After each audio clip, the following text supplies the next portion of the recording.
Sebelum kami memulai presentasi kami akan memperkenalkan anggota kelompok dari kelompok 7. Yang pertama ada Hairunisa Rahmalia Putri dengan NPM 20003, yang kedua dari Pratasya dengan NPM 20022, yang ketiga ada Febrina Amelia Valentina dengan NPM 20082, yang keempat ada Zakia Nurul Izati dengan NPM 20078, yang kelima ada Paramita Caroline dengan NPM 20076, yang keenam ada Selvia Oriska dengan NPM 20061, dan yang terakhir ada Jihan Silfriza dengan NPM 20014. Baik, materi pertama yaitu mengenai efek investasi.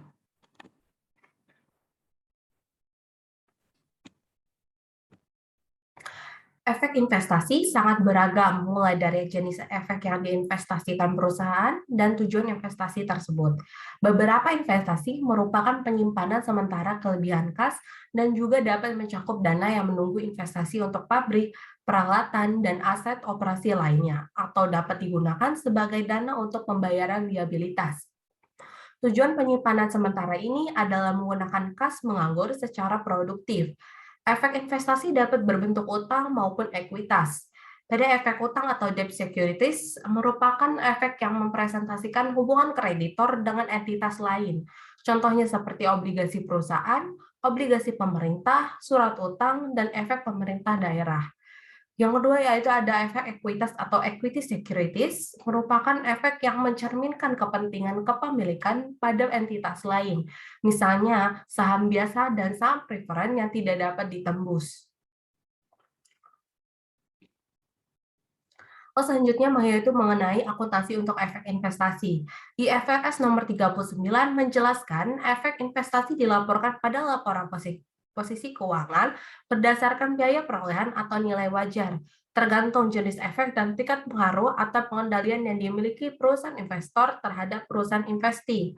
Ketika suatu aset sudah biasa diperdagangkan, nilai wajarnya mudah ditentukan dari harga pasar. Jika tidak ada harga pasar yang dipublikasikan untuk aset, nilai wajar ditentukan menggunakan biaya historis.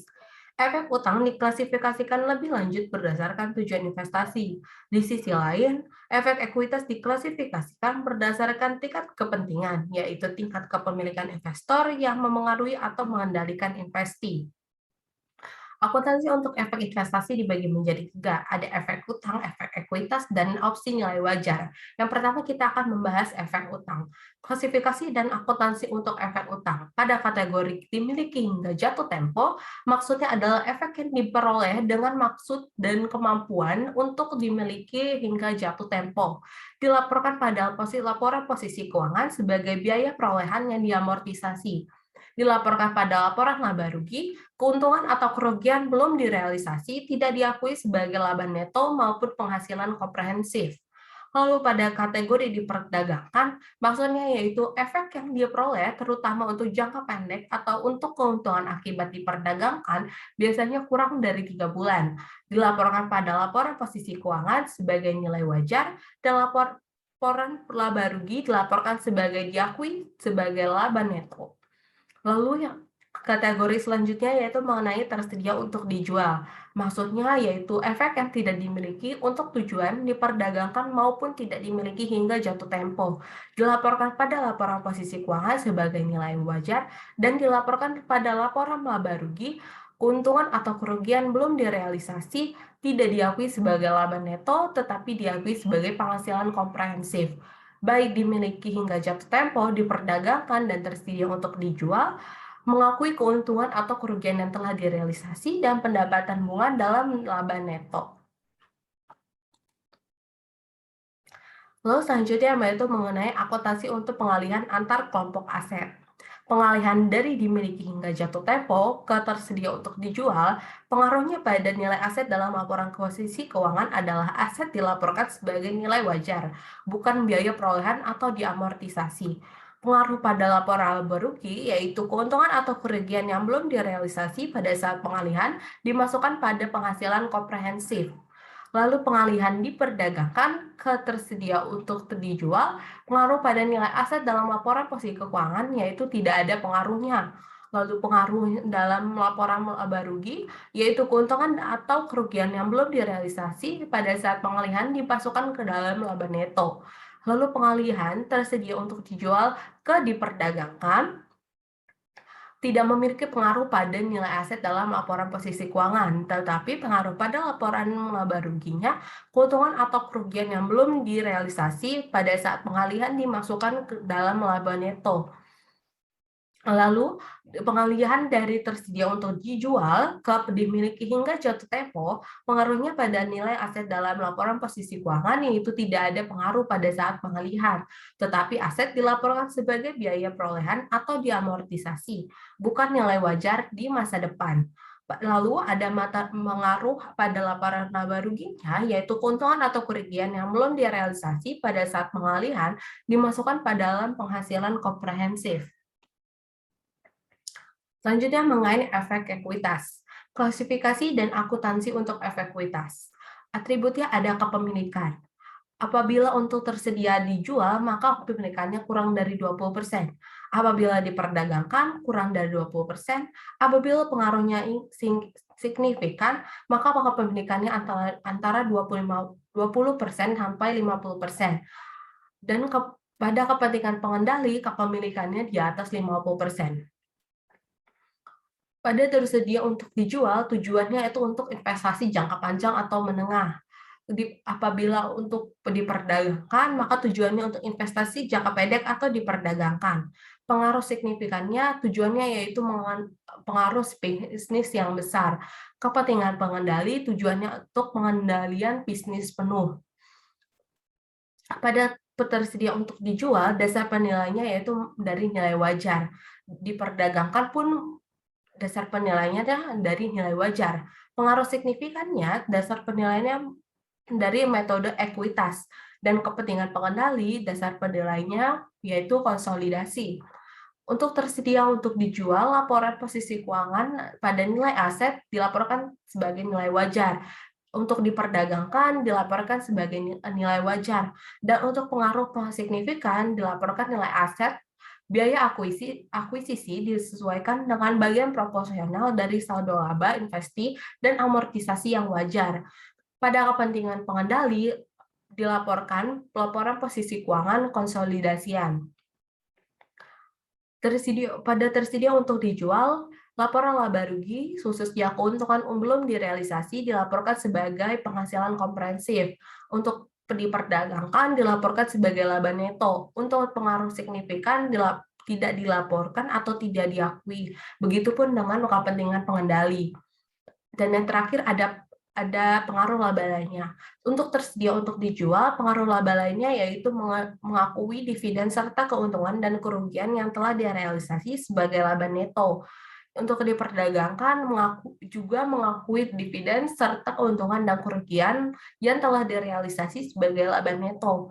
Dan pengaruh signifikan, pengaruh laba lainnya yaitu mengakui bagian proporsional laba neto investasi dikurangi amortisasi yang wajar sebagai laba neto. Dan yang terakhir ada kepentingan pengendali, pengaruh laba lainnya yaitu laporan laba rugi konsolidasian. Selanjutnya mengenai opsi nilai wajar. Standar terbaru memungkinkan perusahaan untuk secara selektif melaporkan efek yang dimiliki hingga jatuh tempo dan efek yang tersedia untuk dijual pada nilai wajar. Secara spesifik, untuk semua efek investasi, nilai tercatat pada laporan posisi keuangan akan menjadi nilai wajar, dan semua keuntungan atau kerugian yang belum direalisasi akan dimasukkan dalam laba neto. Selanjutnya yaitu mengenai analisis efek investasi, dibedakan berdasarkan tujuannya, yaitu ada dua, antara memisahkan kinerja operasi dari kinerja investasi dan menganalisis distorsi akuntansi dari efek. Yang pertama yaitu mengenai memisahkan kinerja operasi dari kinerja investasi. Kinerja operasi dan investasi suatu perusahaan harus dianalisis secara terpisah karena dapat mendistorsi kinerja operasi yang sebenarnya. Sebagai aturan praktis, semua efek utang dan efek ekuitas yang tidak memiliki pengaruh dan dapat diperdagangkan, serta yang berkaitan dengan arus laba, dipandang sebagai aktivitas investasi. Ada dua kasus yang menunjukkan bahwa aturan praktis tersebut tidak berlaku. Yang pertama yaitu lembaga keuangan berfokus pada aktivitas pendanaan dan investasi, dan yang kedua yaitu beberapa lembaga non-keuangan memperoleh sebagian besar laba dari aktivitas investasi. Lalu selanjutnya yaitu mengenai menganalisis distorsi akuntansi dari efek. Analis harus memeriksa pengungkapan terkait efek investasi untuk menentukan potensi distorsi akibat metode akuntansi maupun manajemen laba. Analisis ini menjadi sangat penting ketika menganalisis lembaga keuangan dan perusahaan asuransi yang menjadikan aktivitas investasinya sebagai aktivitas operasi inti serta menghasilkan pendapatan yang sangat besar.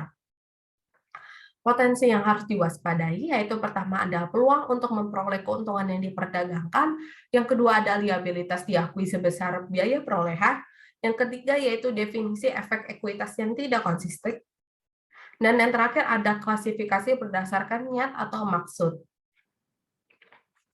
Materi selanjutnya yaitu mengenai akuntansi metode ekuitas. Akuntansi metode ekuitas diperlukan untuk investasi antar perusahaan, ketika perusahaan investor dapat menggunakan pengaruh signifikan terhadap investi. Setelah perusahaan investor dapat menggunakan pengendalian terhadap perusahaan investi, perusahaan memerlukan konsolidasi. Konsolidasi melibatkan penggantian akun investasi metode ekuitas dengan laporan posisi keuangan perusahaan investi. Perbedaan utama antara konsolidasi dan akuntansi metode ekuitas terletak pada tingkat perincian yang dilaporkan dalam laporan keuangan. Karena proses konsolidasi tidak memengaruhi total ekuitas pemegang saham maupun laba neto perusahaan investor. Selanjutnya akan membahas tentang implikasi analisis investasi antar perusahaan. Pada pengakuan laba perusahaan investi, analis harus mengakui faktor-faktor ini dalam menilai apakah uang yang dihasilkan afiliasi setara dengan uang yang dihasilkan investor. Faktor-faktornya itu ada pertama, otoritas regulator terkadang mencampuri kebijakan dividen entitas anak. Kedua yaitu ada entitas anak dapat beroperasi di negara yang memiliki batasan yang terkait penerimaan laba atau memiliki nilai mata uang yang dapat menurun dengan cepat. Risiko politik dapat lebih membatasi akses terhadap laba. Yang ketiga ada membatasi dividen dalam perjanjian utang dapat membatasi aksesibilitas laba. Dan yang terakhir ada kehadiran hak minoritas yang stabil atau kuat dapat mengurangi diskresi entitas induk dalam menetapkan kebijakan dividen atau kebijakan lainnya. Selanjutnya mengenai investasi modal yang tidak diakui. Akun investasi sering disebut sebagai konsolidasi online karena merupakan persentase kepemilikan investor atas ekuitas pemegang saham perusahaan investi. Di balik saldo investasi ini adalah aset dan liabilitas yang mendasari perusahaan investi. Ada jumlah yang cukup besar dari aset dan liabilitas perusahaan investi yang tidak tercermin pada laporan posisi keuangan. Lalu selanjutnya itu mengenai provisi pajak atas laba entitas anak yang tidak dibagikan. Praktik ini sangat mengasumsikan semua laba yang tidak dibagikan akan dialihkan ke entitas induk, sehingga provisi pajak dibuat oleh entitas induk pada periode berjalan. Namun, asumsi tersebut tidak dapat berlaku jika terdapat bukti persuasif bahwa entitas anak telah atau akan menginvestasikan laba yang belum dibagikan secara permanen atau akan menarik laba melalui likuidasi bebas pajak. Sekian presentasi dari saya, materi selanjutnya akan disampaikan oleh rekan saya. Baiklah, di sini saya Ripka Tasya akan menjelaskan topik ketiga mengenai kombinasi bisnis. Kombinasi bisnis terjadi apabila perusahaan mengakuisisi sebagian besar efek ekuitas perusahaan lain. Terdapat beberapa alasan ekonomi mengapa kombinasi bisnis dilakukan. Yang pertama yaitu memperoleh sumber bahan baku yang berharga. Yang kedua, menjamin sumber daya keuangan. Ketiga, memperkuat manajemen. Keempat, meningkatkan efisiensi operasi. Kelima, mendorong diversifikasi. Keenam, mempercepat masuk pasar. Ketujuh, mencapai skala ekonomi. Dan kedelapan, memperoleh keuntungan pajak. Di dalam topik ketiga ini terdapat 2 poin yang akan saya bahas. Yang pertama yaitu akuntansi kombinasi bisnis, dan yang kedua permasalahan dalam kombinasi bisnis. Langsung saja kita membahas poin yang pertama yaitu akuntansi kombinasi bisnis. Untuk kombinasi bisnis, IFRS mengeluarkan metode akuisisi, yang mana tujuan metode ini adalah mengakui harga yang dibayarkan untuk akuisisi pada laporan posisi keuangan. Sebelum kita membahas lebih jauh, kita perlu tahu apa itu laporan keuangan konsolidasian. Laporan keuangan konsolidasian merupakan laporan yang melaporkan hasil operasi dan kondisi keuangan entitas induk dan entitas anak. Terdapat 2 langkah dalam konsolidasian. Yang pertama yaitu agregasi. Dalam langkah pertama ini, laporan keuangan konsolidasian menggabungkan aset, liabilitas, pendapatan, dan beban entitas anak dengan pos-pos terkaitnya dalam laporan keuangan entitas induk. Lalu langkah yang kedua yaitu eliminasi. Dalam langkah kedua ini, laporan keuangan mengeliminasi transaksi antar perusahaan untuk menghindari perhitungan ganda atau pengakuan laba secara prematur. Selanjutnya mengenai penurunan nilai goodwill. Dalam proses konsolidasian, goodwill yang dicatat memiliki masa manfaat yang tidak terbatas, sehingga tidak dikenakan amortisasi. Namun, diberlakukan pengujian untuk mengetahui apakah ada atau tidaknya penurunan nilai. Lalu poin yang kedua yaitu mengenai permasalahan dalam kombinasi bisnis. Terdapat banyak sekali permasalahan yang terjadi dalam kombinasi bisnis. Di antaranya yaitu yang pertama, pertimbangan kontingensi. Pertimbangan kontingensi merupakan kesepakatan bahwa uang tambahan akan dibayarkan oleh pembeli kepada penjual jika tujuan kinerja masa depan tercapai melalui penggabungan perusahaan. Lalu permasalahan yang kedua yaitu alokasi total biaya. Setelah perusahaan menentukan total biaya entitas yang diakuisisi, maka mereka mengalokasikan biaya tersebut pada masing-masing aset. Lalu permasalahan yang ketiga yaitu penelitian dan pengembangan dalam proses. GAAP menganggap praktik ini menarik karena memungkinkan perusahaan yang mengakuisisi mengurangi dan mengeliminasi setiap alokasi dari harga pembelian ke goodwill, sehingga mengurangi atau menghindari beban atas laba di masa depan akibat amortisasi goodwill. Lalu permasalahan yang keempat yaitu utang dalam laporan keuangan konsolidasian. Apabila entitas induk menjamin liabilitas entitas anak, maka kreditor memiliki jaminan sebagai pengaman tambahan dengan ketentuan recourse potensial. Lalu permasalahan yang kelima yaitu keuntungan atas IPO entitas anak. IPO yang dilakukan entitas anak menjadi semakin umum seiring dengan upaya perusahaan untuk memperoleh keuntungan yang belum diakui sebesar nilai kepemilikan saham entitas anaknya, serta mempertahankan pengendalian atas entitas anaknya. Lalu permasalahan berikutnya penjualan dan laba sebelum akuisisi. Terdapat 2 metode menurut GAAP untuk mencapai hal tersebut. Metode yang pertama, perusahaan dapat menerbitkan laporan laba rugi konsolidasi dengan penjualan, beban, dan laba anak perusahaan dari tanggal akuisisi ke depan. Lalu metode yang kedua, perusahaan dapat melaporkan dalam laporan laba rugi konsolidasi, penjualan, dan beban anak perusahaan seluruh tahun dan menarik laba sebelum akuisisi, sehingga hanya laba setelah akuisisi yang dimasukkan dalam laba neto konsolidasi.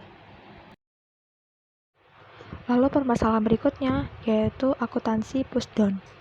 Akuntansi pembelian mensyaratkan aset dan kewajiban perusahaan yang diakuisisi dimasukkan dalam laporan keuangan konsolidasi pembeli sebesar nilai pasarnya. Permasalahan kontroversial adalah bagaimana perusahaan yang diakuisisi melaporkan aset dan kewajiban tersebut dalam laporan keuangan tersendiri apabila perusahaan tersebut bertahan sebagai entitas terpisah dan diperdagangkan secara publik. Lalu permasalahan berikutnya yaitu keterbatasan tambahan laporan keuangan konsolidasian. Terdapat beberapa keterbatasan. Yang pertama, laporan keuangan masing-masing perusahaan yang membentuk entitas yang lebih besar tidak selalu dibuat atas dasar tes banding. Yang kedua, laporan keuangan konsolidasian tidak mengungkapkan batasan penggunaan kas untuk masing-masing perusahaan dan juga tidak mengungkapkan arus kas antar perusahaan. Ketiga, perusahaan dengan kondisi keuangannya buruk seringkali digabungkan dengan perusahaan yang kondisi keuangannya kuat, sehingga mengaburkan analisis. Lalu keterbatasan yang keempat, tingkat transaksi antar perusahaan tidak dapat diketahui, kecuali prosedur yang mendasari proses konsolidasi dilaporkan. Lalu, keterbatasan yang kelima, akuntansi untuk konsolidasi, entitas anak keuangan, dan asuransi menimbulkan beberapa masalah analisis. Lalu, permasalahan yang terakhir yaitu konsekuensi akuntansi untuk goodwill. Pengukuran nilai sisa goodwill menimbulkan masalah pengukuran potensial, misalnya saja seperti pembayaran karena kesalahan estimasi, persaingan penawaran yang ketat, atau kecerobohan atau sumber daya pemilik, atau kreditor tertelan dalam goodwill. Demikian yang dapat saya sampaikan. Untuk materi berikutnya akan dijelaskan oleh rekan saya. Baik, terima kasih kepada moderator. Selanjutnya adalah materi efek derivatif. Untuk mengurangi risiko pasar, biasanya perusahaan melakukan transaksi lindung nilai. Derivatif sendiri ini merupakan instrumen keuangan yang nilainya diturunkan dari nilai aset lainnya, kelompok aset, atau variabel ekonomi seperti saham, obligasi, harga komoditas, suku bunga, atau kurs. Berbagai jenis instrumen keuangan digunakan untuk aktivitas lindung nilai itu ada yang pertama, kontrak berjangka, yang kedua ada kontrak swap, dan yang ketiga ada kontrak opsi. Selanjutnya yaitu akuntansi untuk derivatif. Yang pertama ada spekulatif. Pada laporan posisi keuangan, derivatif dicatat sebesar nilai wajar. Pada laporan laba rugi, keuntungan dan kerugian belum direalisasi dimasukkan ke dalam laba neto. Yang kedua ada lindung nilai atas nilai wajar. Di laporan posisi keuangan, derivatif, aset, dan liabilitas yang dilindungi nilai dicatat sebesar nilai wajar. Sementara pada laporan laba rugi, keuntungan dan kerugian yang belum direalisasi yang dilindungi nilai dimasukkan ke dalam laba neto. Yang ketiga, lindung nilai arus kas. Pada laporan posisi keuangan, derivatifnya juga dicatat sebesar nilai wajar. Sementara pada laporan laba rugi, itu keuntungan dan kerugian yang belum direalisasi dicatat dalam penghasilan komprehensif. Yang keempat ada lindung nilai atas nilai wajar mata uang asing. Pada laporan posisi keuangan, sama dengan lindung nilai atas nilai wajar. Sementara pada laporan laba rugi, itu juga sama dengan lindung nilai atas nilai wajar. Yang kelima ada lindung nilai arus kas mata uang asing. Pada laporan posisi keuangan, sama juga dengan lindung nilai arus kas. Di laporan laba rugi juga sama, yaitu sama dengan lindung nilai arus kas. Yang keenam, ada lindung nilai mata uang asing atas investasi neto. Pada laporan posisi keuangan, derivatifnya dicatat sebesar nilai wajar. Pada laporan laba rugi, keuntungan dan kerugian yang belum direalisasi dicatat dalam penghasilan komprehensif, yaitu pengungkapan derivatif. Jadi, pengungkapan derivatif ini bertujuan untuk menginformasikan kepada analisis mengenai risiko potensial yang mendasari dari efek derivatif tersebut. Jadi ada dua pengungkapan derivatif, yang pertama ada pengungkapan secara kualitatif, dan yang kedua ada pengungkapan secara kuantitatif. Eksposur resiko suku bunga. Jadi semakin tinggi covariance-nya, semakin tinggi persentase utang yang dapat dipinjam perusahaan atas dasar suku bunga mengambang. Pada eksposur valuta asing, kerugian atau keuntungan atas aset dan liabilitas itu akan saling hapus atau offset dengan keuntungan atau kerugian dalam lindung nilai mata uang asing sehingga mengurangi variabilitas dari laba tersebut. Selanjutnya ada analisis derivatif. Dalam kasus lindung nilai, resiko tidak timbul dari pilihan strategis, namun resiko tersebut timbul karena permasalahan pada instrumen lindung nilai, baik karena lindung nilai itu tidak sempurna atau karena peristiwa yang tidak terduga itu terjadi. Yang kedua, ada eksposur resiko transaksi khusus versus transaksi keseluruhan. Aturan akuntansi tidak memperbolehkan akuntansi lindung nilai jika lindung nilai itu tidak secara spesifik mengaitkan aset, liabilitas, transaksi, atau komitmen yang dapat diidentifikasi. Yang terakhir ada penyertaan laba operasi atau non-operasi. Keuntungan dan kerugian dari derivatif menjadi non-operasi ketika aktivitas lindung nilai ini bukan merupakan bagian pusat dari operasi perusahaan dan memasukkan dampak lindung nilai ini dalam laba operasi untuk menutupi volatilitas yang mendasari laba operasi atau arus kas. Namun ketika suatu perusahaan menawarkan jasa manajemen risiko, sebagai bagian pusat dari operasinya, kita harus memandang semua keuntungan dan kerugian spekulatif ini sebagai bagian dari laba operasi. Baik, sekian yang dapat saya sampaikan. Saya kembalikan kepada moderator. Baik, saya Febrina Melia akan melanjutkan materi pembahasan berikutnya mengenai opsi nilai wajar. Pertama, kita akan membahas mengenai persyaratan dan pelaporan nilai wajar, di mana terdapat 3 hal yang akan kita bahas, dimulai dari aset dan liabilitas yang sesuai untuk opsi nilai wajar.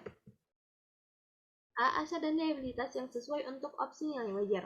Perusahaan dapat melaporkan berbagai jenis aset serta liabilitas keuangan dengan nilai wajar. Namun, terdapat 6 komponen yang tidak bisa dilaporkan sebesar nilai wajarnya.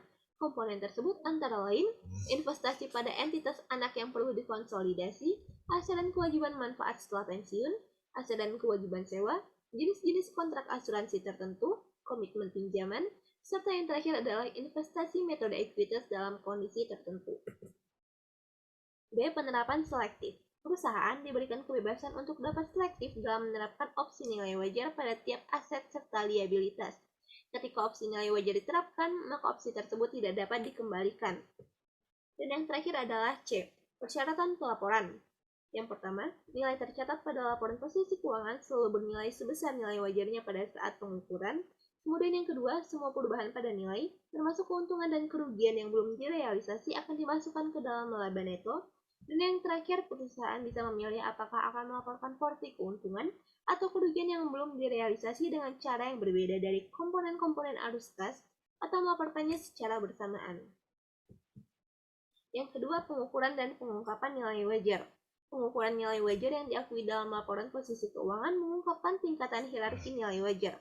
Adapun hierarki tersebut antara lain, level 1 yang merupakan harga kuotasian tanpa penyesuaian di pasar aktif untuk aset atau liabilitas yang identik yang dapat diakses entitas pada tanggal pengukuran. Kemudian level 2 yang merupakan masukan selain dari harga kuotasian yang termasuk dalam level 1, tetapi masih bisa diobservasi untuk aset atau liabilitas. Dan yang terakhir adalah level 3, yang merupakan masukan yang tidak bisa diobservasi untuk aset ataupun liabilitas. Pengungkapan nilai wajar dilakukan dengan mengungkapkan informasi yang berguna bagi para pengguna dari laporan keuangan yang ditujukan untuk mengevaluasi risiko yang timbul dari instrumen keuangan. Hal yang perlu diperhatikan adalah A. Pengungkapan difokuskan pada kemunculan risiko yang timbul serta cara mengelolanya. Kemudian B. Mengenai risiko. Pada umumnya risiko mencakup risiko kredit, risiko likuiditas, dan risiko pasar. Dan yang terakhir C. Tersedianya pengungkapan kualitatif dalam hal pengungkapan kuantitatif yang memungkinkan pengguna untuk menghubungkan pengungkapan tersebut, sehingga dapat memahami gambaran secara keseluruhan mengenai sifat serta cakupan risiko. Materi selanjutnya akan disampaikan oleh rekan saya. Konsolidasi entitas anak asing. Sebelum entitas anak non-as dikonsolidasikan dengan entitas induk asnya, laporan keuangan yang didenominasi menggunakan mata uang lokal harus dikonversi ke dalam dolar as. Ada 2 pendekatan penjabaran, yaitu yang pertama ada metode Kursini, di mana penyesuaian penjabarannya dilaporkan pada penghasilan komprehensif lain sehingga tidak mempengaruhi laba neto. Lalu yang kedua ada metode temporal, di mana penyesuaian penjabaran dilaporkan sebagai keuntungan dan kerugian pengukuran kembali pada laporan laba rugi. Penjabaran laporan keuangan melibatkan 4 kurs. Yang pertama ada historis, berlaku saat transaksi awalnya terjadi. Yang kedua ada kini, berlaku saat akhir periode akuntansi. Yang ketiga ada spesifik, berlaku saat terjadi transaksi tertentu. Dan yang keempat ada rata-rata tertimbang, berlaku selama periode akuntansi. Lalu ada perbandingan metode kurs kini dan metode temporal. Dapat dilihat di tabel ada beberapa akun yang menunjukkan kurs yang digunakan untuk penjabaran pada metode kurs kini dan metode temporal. Lalu ada akuntansi untuk penjabaran mata uang asing. Jika menggunakan metode kurs kini, maka yang pertama, perusahaan mengonversi semua pos laporan laba rugi menggunakan kurs rata-rata selama tahun berjalan. Lalu yang kedua, semua aset dan liabilitas dijabarkan pada kurs kini. Modal saham dijabarkan pada kurs historis. Jika semua aset dan liabilitas entitas asing diukur pada mata uang fungsionalnya dan dijabarkan pada kurs kini, maka efek akuntansi neto dari perubahan dalam kurs adalah efek pada aset neto entitas. Lalu yang terakhir adalah penyesuaian penjabaran harus dimasukkan ke saldo laporan posisi keuangan. Lalu ada analisis keuntungan atau kerugian penjabaran. Keuntungan dan kerugian kurs timbul dari penjabaran aset dan liabilitas pada kurs ini. Jika dolar menguat terhadap mata uang asing, nilai dolar aset neto asing menurun dan menyebabkan kerugian. Apabila sebaliknya, yaitu jika dolar melemah terhadap mata uang asing, nilai dolar aset asing naik sehingga perusahaan memperoleh keuntungan kurs. Jika penyebab perubahan dalam aset neto karena alasan selain terkait dengan operasi, perusahaan perlu menetapkan beberapa alasan beserta kurs untuk penjabaran. Penyesuaian ini dimasukkan dalam perhitungan keuntungan atau kerugian penjabaran. Lalu yang terakhir ada akuntansi investasi asing oleh entitas induk. Ketika entitas induk menghitung investasi pada entitas anak asing menggunakan metode ekuitas, entitas induk mencatat bagian proporsionalnya atas penyesuaian penjabaran. Demikian materi dari saya, selanjutnya akan dilanjutkan oleh rekan saya.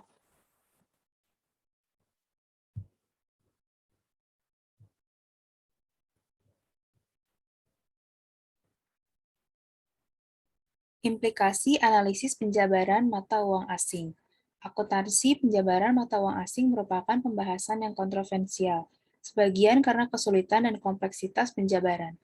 Analisis memerlukan pemahaman dasar-dasar ekonomi dan mekanisme akuntansi untuk mengevaluasi serta memprediksi berbagai dampak perubahan kurs mata uang pada posisi keuangan perusahaan. Metode temporal atas penjabaran dianggap paling tepat dan sesuai dengan model akuntansi historis. Dalam metode ini, pos non-moneter seperti aset tetap dan persediaan disajikan pada jumlah dolar yang dijabarkan pada saat tanggal akuisisi.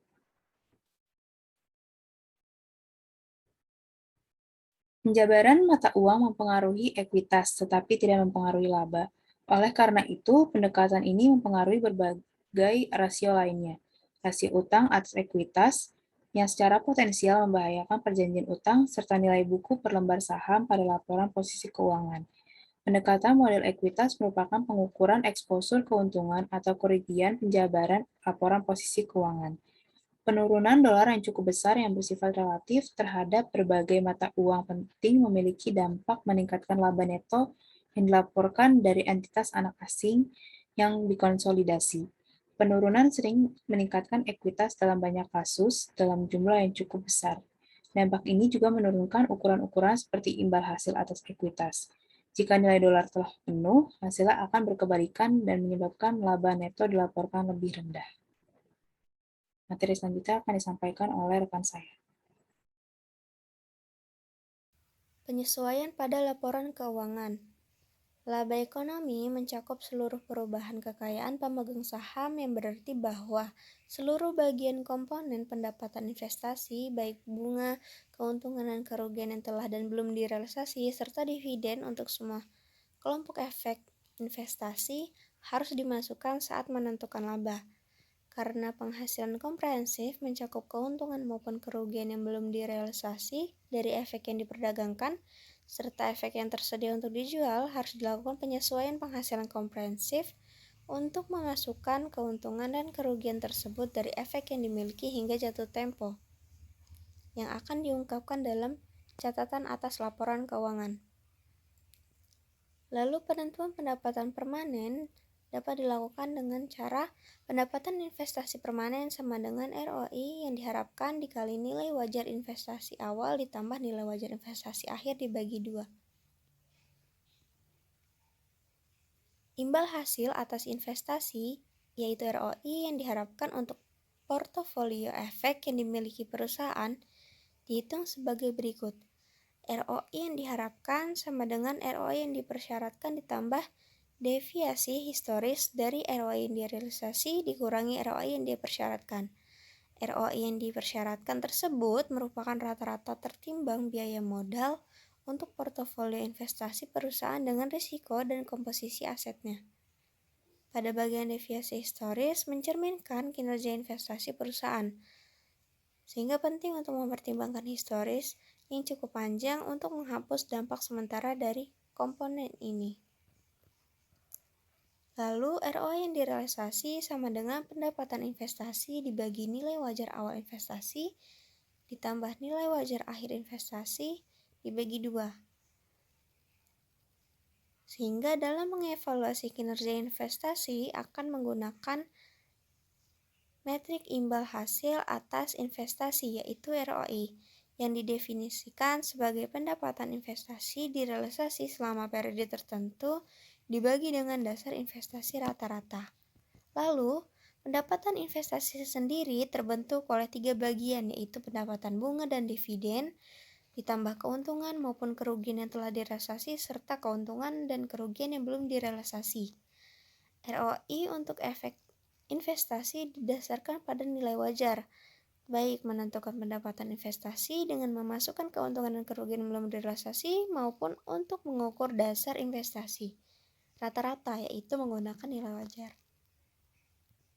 Sekian yang dapat saya sampaikan. Saya kembalikan ke moderator.